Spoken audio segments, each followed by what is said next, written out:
کے موقع پر قربانی کی اور قربانی دے کر رب سے دعا کی، اے اللہ اس کو میری طرف سے بھی قبول فرما اور میری امت ہے ہے دعا فرمائے محبت انداز میں میں پوری دعا کے ساتھ رہوں۔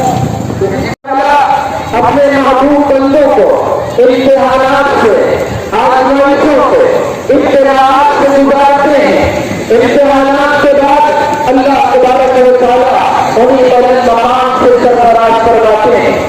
انبیاء السلام علیہ السلام کے مقدس زمانے میں ایک عظیم نام حضرت ابراہیم خلیل اللہ علیہ السلام نہیں کر سکتے، جو کچھ نہیں کر سکتے تو ان کی پوجا کر رہے ہو، آگے بڑھے۔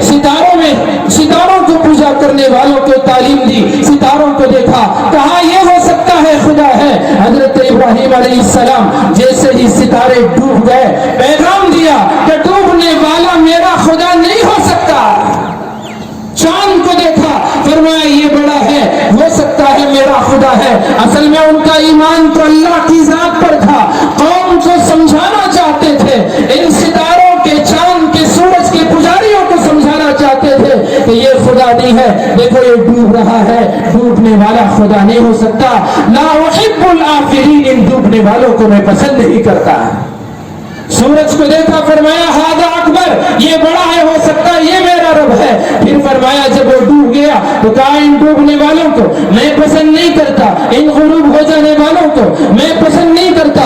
ایک اللہ ہے جو مجھے ہدایت دیتا ہے، جو مجھے کھلاتا بھی ہے، پلاتا بھی ہے۔ قرآن مجید میں مختلف جگہوں پر اللہ تبارک و تعالیٰ نے اس کی منظر کشی فرمائی اور اس کی تفصیل بیان فرمائی۔ اس مناظرے میں، اس پوری کارروائی میں جب لوگوں نے ابراہیم کا نام پیش کیا، حضرت ابراہیم کو نمرود کے دربار میں پیش کیا گیا، بحث و مباحثہ ہوا، مناظرہ ہوا۔ میں تمام واقعات کو ایک ایک منٹ میں آپ کے سامنے رکھ کر اپنی بات مکمل کرنا چاہ رہا ہوں۔ مناظرہ نمرود کے دربار میں پیشی پر ہوا، اللہ کی وحدانیت، ایک ہونے کی دلیل پیش کی۔ ربی الذی یحیی و یمیت، قرآن مجید نے اس کی منظر کشی کی۔ الم تر الی الذی حاج ابراہیم فی ربی، غور تو کرو اس پاگل کی طرف جس نے اپنے رب کے بارے میں مناظرہ کیا، حجتیں گڑھی اور دلائل پیش کرنے کی کوشش کی، بحث و مباحثہ کیا، ڈیبیٹ کیا۔ کس سے؟ ابراہیم سے۔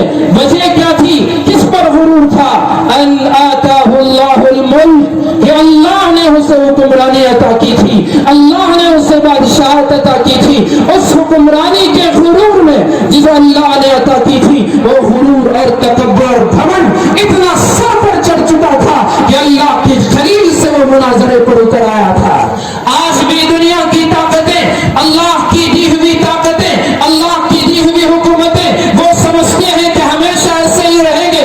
کتنے بادشاہ جو بغیر الیکشن کے سلیکٹ ہوتے رہے، خاندانی سلسلہ ان کا چلتا رہا، مر کر مٹی ہو گئے، آج ان کا نام لینے والا بھی دنیا میں نہیں ہے۔ یہ چند انتخابات پر چن کر آنے والے، ان کو بھی اپنے انجام سے کسی قسم کی کوئی خبر نہیں ہے۔ اللہ بہترین کارساز ہے، اللہ بہترین مددگار ہے، معاون ہے، وہ ناصر ہے، وہ مظلوموں کا سہارا ہے، بے سہاروں کا سہارا ہے، بے کسوں کا خدا ہے۔ مظلوموں کے ساتھ اللہ کی مدد ہوتی ہے۔